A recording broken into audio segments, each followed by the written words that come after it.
La primera vez que me acosté con Rubén, mi marido estaba en la habitación de al lado, preparando el desayuno para nuestros hijos. Y no me siento orgullosa de decirlo. Lo digo porque así empezó todo. Sin poesía. Sin planes. Sin excusas elaboradas. Solo un impulso que me salió del cuerpo como un estornudo imposible de contener. Lo peor es que ni siquiera era premeditado. Fue en nuestra casa, un sábado por la mañana, mientras Javier estaba haciendo tortitas y los niños se peleaban por el mando de la tele. Rubén vino a devolverme unas llaves. Y luego me las quitó de las manos. Literalmente y metafóricamente. ¿El motivo? ¿La chispa? Ni idea. Tal vez fue la acumulación de años de rutina, de besos en la frente y silencios que antes parecían cómodos y ahora eran ataúdes en miniatura. O tal vez fue Rubén, con su actitud de me importa todo una mierda y esa manera de mirarme como si aún tuviera 25 y no ojeras, facturas y una lista de la compra en la cabeza. Después de eso, lo evité durante semanas. Pero él no me evitó a mí. Y yo no borré su contacto. Mi nombre es Laura.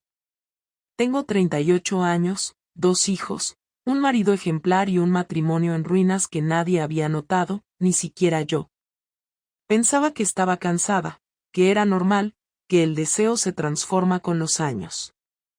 Pensaba que el amor es lo que queda cuando todo lo demás se gasta. Pero me equivoqué. O me mentí. O ambas. Esto no es una historia de arrepentimientos, ni una súplica de comprensión. Es solo el relato completo de cómo una mujer como yo, con una vida aparentemente perfecta, lo tiró todo por la borda por algo que ni siquiera sabe explicar. Y lo más jodido es que, al principio, ni siquiera me sentí culpable. Todo se fue a la mierda el día que Rubén se equivocó de coche. Era martes, las 18:10 más o menos. Yo acababa de salir del centro comercial donde había comprado una camisa para Javier porque tenía una cena con sus compañeros del instituto ese jueves. No era su cumpleaños, ni nuestro aniversario, ni nada especial, pero hacía semanas que lo notaba más apagado de lo normal y pensé que, al menos, un detalle le podría alegrar un poco. Era una forma absurda de compensar lo que había hecho. O tal vez solo quería sentir que aún era una esposa normal. Al salir al parking, vi a Rubén apoyado en su coche. El muy imbécil me saludó con una sonrisa, como si fuera lo más normal del mundo. Me acerqué con paso rápido, no porque me hiciera ilusión verlo, sino porque estaba en un lugar público, donde fácilmente podría aparecer alguien que nos conociera. Cuando llegué a su lado, lo primero que dije fue, ¿qué coño haces aquí? No lo dije bajito, pero tampoco grité. Lo miré con cara de todo menos dulzura. Rubén se encogió de hombros. Te dije que hoy tenía que hablar contigo. No me contestaste, así que pensé que si te cruzabas conmigo, no podrías ignorarme. Quise gritarle que estaba loco, que no podía presentarse así en mi rutina como si fuera parte de ella. Pero no me dio tiempo. Mientras discutíamos en voz baja, vi a Javier acercarse por el retrovisor lateral del coche de Rubén. Había ido al mismo centro comercial a recoger un libro que había encargado en la librería, lo supe después. En ese momento, lo único que pude ver fue su cara congelada, mirando hacia nosotros. Lo primero que noté fue que no hacía ningún gesto, no apretaba los puños, no se alteraba.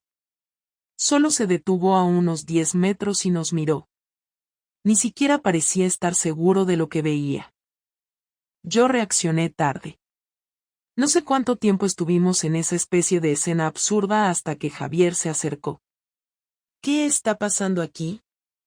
Su voz no tembló. Tampoco sonó furiosa. Sonó como si estuviera viendo una película que no entendía, pero que sabía que no tenía un final feliz. Rubén intentó hablar, pero yo le clavé una mirada que hizo que cerrara la boca. Nada. Me estaba yendo. Solo nos hemos cruzado, dije, sabiendo que sonaba estúpido, inútil, transparente. Javier no respondió, solo asintió despacio, con una calma que daba miedo. Y se fue. Así, sin más. Esa noche no hablamos. Yo llegué 1 hora después, con el estómago retorcido. Javier estaba en el salón, viendo las noticias, como si nada hubiera pasado. Me senté a su lado, esperando que él dijera algo. No lo hizo. Tampoco me miró. Yo lo intenté. ¿Quieres que hablemos de antes? Él cambió de canal sin levantar la vista. Cuando estés lista para decir la verdad, me lo dices. Pero no me cuentes cuentos, ¿vale? Dormimos en la misma cama, espalda con espalda, sin tocarnos. Sentí su respiración lenta, tranquila, casi insoportable.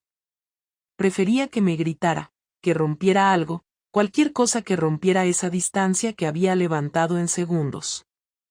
No lo hizo. Ni esa noche, ni al día siguiente. Pasaron 3 días. Seguíamos conviviendo como si fuéramos compañeros de piso que se toleran. Los niños lo notaban, pero no preguntaban. Javier era más eficiente que nunca, organizaba las cenas, las tareas, las actividades de los críos, todo con una precisión que daba vértigo. Pero ni una sola palabra más de lo necesario. El viernes por la tarde, me pidió que lo acompañara a recoger a nuestra hija del entrenamiento. No entendí por qué, ya que normalmente lo hacía solo, pero no discutí. Durante el camino, mantuvo la mirada fija en la carretera. En un semáforo, sin girarse, soltó, ¿hace cuánto tiempo? Tardé en contestar. Intenté inventar algo menos doloroso, algo que hiciera que su reacción fuera menos grave. Pero no me salió nada. 2 meses, dije. Él no parpadeó. Ni siquiera se tensó. Solo dijo, ¿y te acostaste con él más de una vez? Asentí sin mirarlo. ¿En casa? Asentí de nuevo, sintiendo que la garganta se me cerraba. Aparcó frente al polideportivo y se giró por fin. Me miró con una mezcla de rabia y decepción que me revolvió las tripas. Tú sabes lo que es estar en tu propia casa, donde tus hijos comen, duermen, hacen los deberes, y descubrir que ni siquiera ahí estás a salvo de que te pisoteen la dignidad. No supe qué contestar. Quise llorar, pero no me salieron las lágrimas. Me limité a mirar el salpicadero, deseando no existir. Él se bajó del coche, fue a buscar a nuestra hija y, cuando volvió a su papel de padre perfecto, como si nada hubiese pasado. Esa noche no dormí. Me levanté a las 4 de la mañana, fui a la cocina y lo encontré allí, solo, bebiendo agua. Me miró como si fuera una desconocida. Me pregunto en qué momento dejaste de respetarme. Ni siquiera de quererme, eso puedo entenderlo, pero el respeto, eso no se pierde de un día para otro. Intenté tocarle el brazo, pero se apartó. No me toques. No sé si mañana seguiré aquí. Solo quería saber desde cuándo me estabas mintiendo. Ahora ya lo sé. Se fue a dormir al sofá. Yo me quedé en la cocina, sola, escuchando cómo el silencio se volvía cada vez más sólido. Ahí entendí que el daño estaba hecho. Y que Javier no era de los que gritan. Era de los que actúan. A la mañana siguiente, me levanté antes que nadie. Me senté en el borde de la cama con el corazón acelerado. Sabía que no podía dejar pasar otro día con esa tensión insoportable flotando entre nosotros, como si todo estuviera en pausa mientras la bomba seguía activa, sin explotar del todo. Javier seguía durmiendo en el sofá y, aunque no decía nada, su silencio era peor que cualquier palabra. Los niños nos observaban como si algo invisible hubiera cambiado la distribución del hogar. Mi hija pequeña me preguntó si papá estaba resfriado y por eso dormía en el salón. Le dije que sí, sin pensar demasiado. No me miró con duda. Me miró con decepción. Supo que mentía. Esperé a que los niños salieran con su abuelo, que venía a buscarlos los sábados por la mañana para llevarlos al parque. En cuanto cerraron la puerta, fui al salón. Javier estaba ya vestido, sentado en el sillón, con la televisión encendida pero sin mirarla.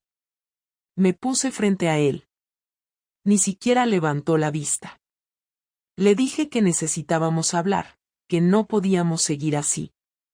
Me miró por primera vez en 3 días y dijo que si había algo que decir, ese era el momento. Así que hablé. Dije que no sabía cómo empezó todo, que fue un error, que no había justificación, que me equivoqué y que no estaba planeado. Todo eso salió de mi boca como una lista de supermercado mal escrita, sin emoción, sin estructura, pero era la verdad. Él me escuchó sin interrumpirme, sin pestañear, como si yo fuera una grabación que solo había que terminar de reproducir. Cuando terminé, se levantó lentamente. Me miró a los ojos con un gesto que no supe identificar al principio. Luego entendí que era asco. ¿Te das cuenta de todo lo que rompiste por algo que ni siquiera sabes explicar? No te has acostado con un desconocido en un viaje de trabajo ni fue una aventura que se te fue de las manos. Lo trajiste a nuestra casa. Pasaste por delante del cuarto de tus hijos para meterte con otro hombre en nuestra cama. No fuiste víctima de un momento de debilidad, fuiste cómplice de cada decisión, paso a paso. Intenté decir algo, pero me interrumpió. No me vengas con el discurso de, no sé por qué lo hice. Claro que sabes. Te gustó. Te sentiste especial. Te sentiste deseada. Y pensaste que yo nunca me enteraría. Que podías tenerlo todo.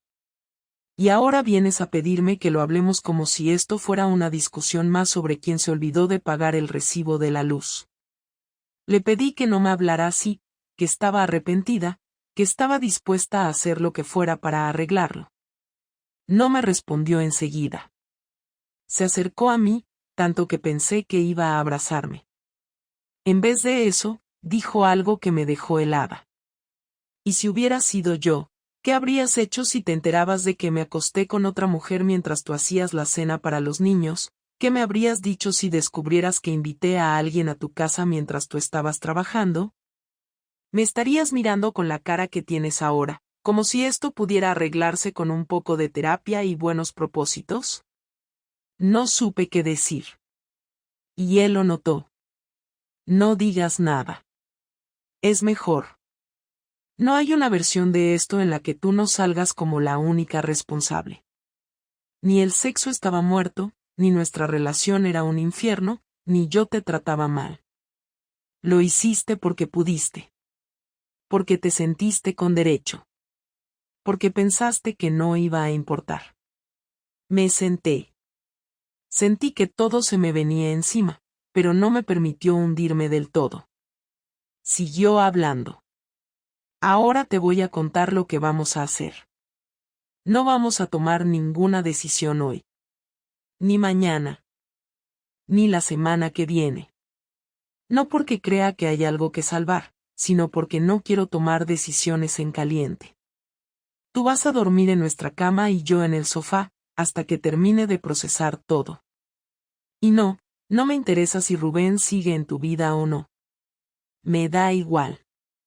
Pero si vuelve a acercarse a esta casa, te juro que no me contengo. Intenté justificarme. Le dije que Rubén no significaba nada, que todo había terminado antes de que él lo supiera, que fue una locura de la que me arrepentía todos los días. Me miró con una calma que dolía. ¿Sabes qué es lo más jodido? Que todavía no sé si estoy más dolido por lo que hiciste o por lo bien que lo ocultaste. Dormías a mi lado, me besabas delante de los niños, hacías planes conmigo, todo mientras me mentías en la cara. Le pregunté si pensaba en divorciarse. No me respondió. Solo me miró, dio media vuelta y salió del salón. Escuché cómo abría la puerta del baño y la cerraba con fuerza. Me quedé sola, en medio de la sala, sin saber qué hacer con mi cuerpo. Me temblaban las piernas, pero no me caí. No porque fuera fuerte, sino porque no tenía energía ni para eso. Solo me quedé ahí, sabiendo que lo peor todavía no había pasado. Durante las 2 semanas siguientes, Javier no volvió a mencionar nada relacionado con Rubén, conmigo o con lo que había descubierto. Se mantenía ocupado, metido en todo lo que podía ocuparle las manos y la cabeza. Ayudaba a los niños con los deberes, cocinaba, sacaba la basura, incluso empezó a arreglar detalles en casa que llevaban años pendientes. Todo en él era eficiencia, orden y silencio. Su manera de mirarme cambió. Ya no había rabia, ni decepción, ni tristeza. Lo que había ahora era distancia. Una especie de vacío práctico, como si hubiera aprendido a convivir con una desconocida que solo compartía responsabilidades, pero no afecto. La primera señal de que algo se estaba moviendo fue un sábado por la tarde. Me llamó mi jefa para preguntarme si estaba todo bien. Le dije que sí, que por qué lo preguntaba. Me dijo que había recibido una solicitud de verificación de empleo de parte de un bufete de abogados. Me quedé en blanco. Le pregunté si podía reenviarme el correo. Lo hizo. Lo abrí, y ahí estaba, nombre de Javier, abogado responsable, firma digital, fecha, y una solicitud formal para confirmar mis ingresos actuales, fecha de contratación, cargo y situación laboral. Era una solicitud típica en casos de separación o divorcio. Sentí el estómago caerse. No le había dicho nada a nadie, ni siquiera a mi hermana. Javier tampoco. Pero ya había dado el primer paso. No le dije nada esa noche. Me senté en el borde de la cama, él en el sofá como siempre, y me limité a mirarlo. Quería preguntarle si pensaba divorciarse, si era eso lo que estaba planeando. Pero no lo hice. No por miedo a la respuesta, sino porque supe que, al no decírmelo, estaba dejándome fuera a propósito. Y era parte de su castigo. 3 días después, llegó una carta a mi nombre. La abrió él y me la dejó en la mesa de la cocina. Cuando la vi, sentí un golpe directo al pecho. Era una notificación oficial de un bufete familiar. No era una demanda aún, pero sí una consulta de mediación. Javier quería dividir las cuentas, discutir la vivienda, acordar la custodia si llegábamos a ese punto. El tono era formal, seco, directo. No había una sola palabra emocional en esas páginas. Solo fechas, números y términos legales. Me levanté, fui al salón, le enseñé la carta y le pregunté si eso era definitivo. Él no se inmutó. No he presentado nada todavía. Pero necesito estar preparado. Por si acaso. Le pregunté si pensaba luchar por la custodia. Me dijo que aún no lo tenía claro, pero que no iba a renunciar a nada que considerara justo. Le dije que yo no le iba a quitar a los niños. Me miró y dijo, no me fío de ti. Antes pensaba que sí. Ahora no. Los días siguientes fueron aún peores. Me congeló la cuenta conjunta, abrió una nueva solo a su nombre y comenzó a mover sus ingresos allí. Me quitó el acceso a su coche, cambió la contraseña del ordenador familiar y empezó a hacer compras personales desde su cuenta, como si estuviéramos ya separados. Yo seguía en la casa, pero era como si ya no existiera para él. Una noche, revisando papeles, encontré un listado impreso con todos nuestros gastos compartidos, con marcas en rojo sobre los que él ya no iba a cubrir. Había marcado mi suscripción al gimnasio, las sesiones de fisioterapia, incluso mi tarjeta del supermercado que yo usaba para hacer las compras. Era su forma de decirme, te toca a ti, yo ya no cubro tus gastos. Lo peor fue el siguiente lunes. Fui a buscar a los niños al colegio, como cada tarde, pero la profesora me dijo que ese día los había recogido Javier más temprano. Cuando volví a casa, no estaban. Llamé a Javier al móvil y no contestó. Llamé otra vez, lo mismo. A los 10 minutos, me llegó un mensaje. Solo decía, están conmigo. No te preocupes. Volvemos a la hora de cenar. Esa noche, los niños llegaron callados, con bolsas de ropa nueva. Me di cuenta de que les había comprado pijamas, zapatillas, camisetas. Les pregunté si habían ido de compras. Me dijeron que sí, que su papá les había dicho que tal vez necesitaban tener ropa en su casa por si se quedaban a dormir con él. Le pregunté si pensaba mudarse. Me dijo que sí, que ya tenía un piso alquilado, que se iba el viernes.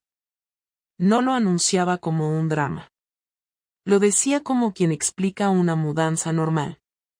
Sin aspavientos. Sin emoción. No quiero que los niños vivan en medio de una guerra fría. Así que me voy. Ellos se quedarán contigo la semana que viene. Luego rotaremos. Así, sin discusión, sin consulta. Lo había decidido todo y yo no tenía margen para negarme. No porque no pudiera, sino porque sabía que, con lo que le había hecho, no tenía argumento válido para oponerme. El viernes se fue con solo 3 maletas. Una de ropa, otra con su portátil y libros, y la tercera con algunos papeles y documentos. Ni un solo objeto emocional. Nada que indicara nostalgia. Ninguna despedida sentimental. Solo un beso en la frente a cada niño, una mirada a mí y un nos vemos el martes. Yo me quedé en la puerta, sin saber si llorar, gritar o romper algo. No hice nada. Cerré la puerta, recogí los platos de la cena, lavé los cubiertos y puse a los niños a dormir. Luego me senté en el sofá vacío, el mismo donde él había dormido las últimas 3 semanas. Toqué el cojín que solía usar y me di cuenta de que todavía olía a él. Me quedé sentada ahí durante horas, sin moverme, sin pensar. Sabía que eso no era lo peor. Lo peor estaba por venir. Pasaron 3 semanas desde que Javier se mudó. Durante ese tiempo, cumplió cada punto de su plan como si lo hubiese estado diseñando durante años. Rotó a los niños con puntualidad, los dejó en casa con todo organizado, hizo las compras que le tocaban sin decirme una palabra, y se limitó a cruzar saludos mecánicos cuando llegaba o se iba. No hubo reproches, ni escenas, ni discusiones. Nada. Era todo tan impersonal que me hacía pensar que yo ya no era una persona para él, solo un contacto administrativo con el que compartía responsabilidades parentales. Yo intenté iniciar alguna conversación, aunque fuese mínima, pero él solo respondía con monosílabos, siempre con el mismo tono plano, sin rastro de afecto. Lo más difícil no era su frialdad, sino su absoluta indiferencia. Yo podía estar llorando en la cocina o sentada en el pasillo con la mirada perdida, y él simplemente pasaba a mi lado sin detenerse. Para él, yo ya no existía como pareja, ni siquiera como alguien con quien discutir. Y eso era más duro que cualquier grito. Una noche, después de dejar a los niños dormidos tras un día con Javier, decidí escribirle un mensaje. Le pedí que, por favor, habláramos a solas. Le dije que necesitaba hacerlo no para convencerlo de nada, sino para cerrar todo lo pendiente. Me respondió 2 horas después, seco como siempre. Mañana a las 19. Paso a hablar antes de recoger a los niños. El tono del mensaje ya dejaba claro que no iba a ser una conversación fácil. Durante todo el día siguiente estuve repasando lo que quería decir. No tenía un objetivo claro. No iba a pedirle perdón de nuevo, porque ya lo había hecho. Tampoco pensaba pedirle que volviéramos.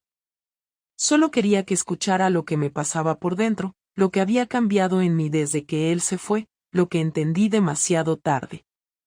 A las 19 en punto llegó. Entró con la misma neutralidad de siempre, dejó su abrigo en el perchero, se sentó en el sofá y dijo, habla. No saludó. No preguntó nada. Solo esperaba que yo soltara todo de una vez.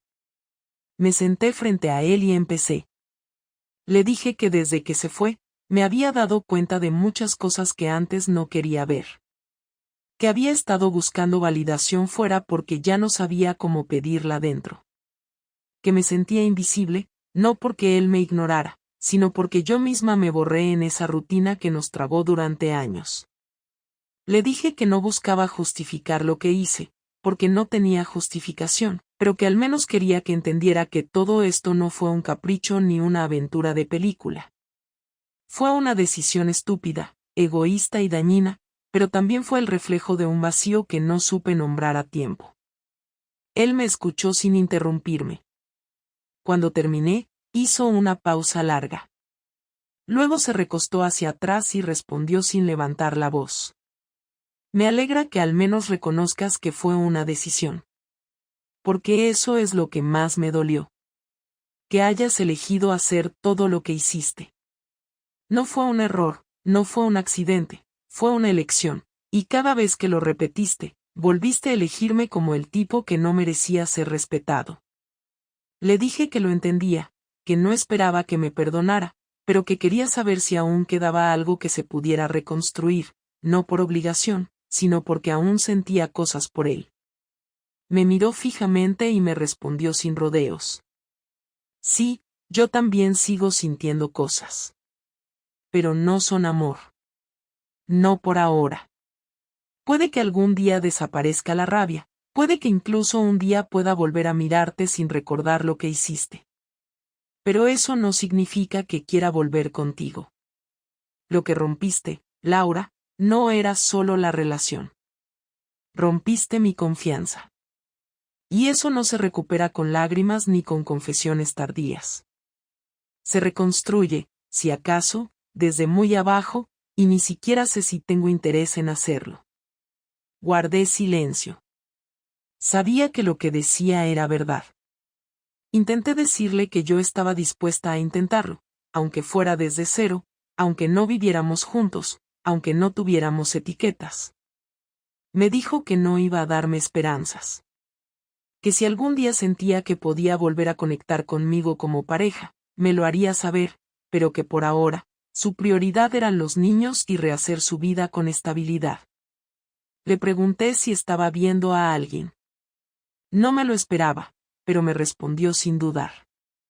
Sí, salí 2 veces con una compañera de trabajo. Nada serio. Pero no lo escondo. No tengo por qué. Sentí una punzada fuerte en el pecho. No por celos, sino porque comprendí que él ya estaba 2 pasos más adelante. Que mientras yo seguía estancada en el remordimiento, él había empezado a moverse hacia otra etapa. Le agradecí que fuera honesto. Me dijo que no lo hacía por mí, sino porque ya no tenía por qué callarse nada. Que la lealtad se había roto y que ahora solo había responsabilidades compartidas. Nos quedamos en silencio un rato. Luego me preguntó si tenía algo más que decir. Le dije que no. Se levantó, fue al cuarto de los niños, les dio un beso en la frente y salió sin mirar atrás. Esa noche, supe que lo había perdido por completo. No por la traición en sí, sino por todo lo que vino después. Los niños se han adaptado bien a la nueva dinámica. Extrañan a su padre cuando no está, pero entienden que sigue siendo parte de sus vidas. Yo no les hablé de lo que pasó. Solo les dije que mamá y papá tomaron caminos distintos, pero que ambos estaríamos siempre para ellos. Javier no me contradijo. Mantenemos una comunicación fluida sobre temas escolares, médicos y actividades. Nada más. Cada vez que lo veo, siento un respeto frío, una línea clara que ninguno cruza. Ya no hay miradas largas, ni preguntas personales, ni momentos incómodos. Somos 2 personas que vivieron una historia larga, la arruinaron, y ahora solo se aseguran de que sus hijos no lo paguen más de lo necesario. La semana pasada firmamos el acuerdo definitivo de divorcio. Fue rápido, sin ceremonia ni emoción. Lo hicimos en la oficina del abogado. Él firmó primero. Me pasó el bolígrafo, y firmé yo. Nos dimos la mano, como si acabáramos de cerrar un trato comercial. Luego me dijo que me deseaba suerte. Le respondí lo mismo. Y salimos por separado. Hoy, por primera vez en mucho tiempo, me senté sola en la cocina sin revisar el móvil, sin esperar ningún mensaje, sin pensar en lo que pudo haber sido. No siento alivio. Tampoco estoy rota. Solo estoy en otra etapa. Perdí a alguien que amaba, sí. Perdí una vida que pensaba que era estable. Pero también entendí que cuando uno cruza una línea, no siempre hay camino de regreso. Y si lo hay, muchas veces no vale la pena recorrerlo. No porque no duela, sino porque ya no lleva a ninguna parte. No tengo planes grandiosos. No pienso rehacer mi vida con prisa ni buscar una historia nueva que tape la anterior. Solo quiero estar en paz. Con lo que hice. Con lo que perdí. Y con lo que aún tengo.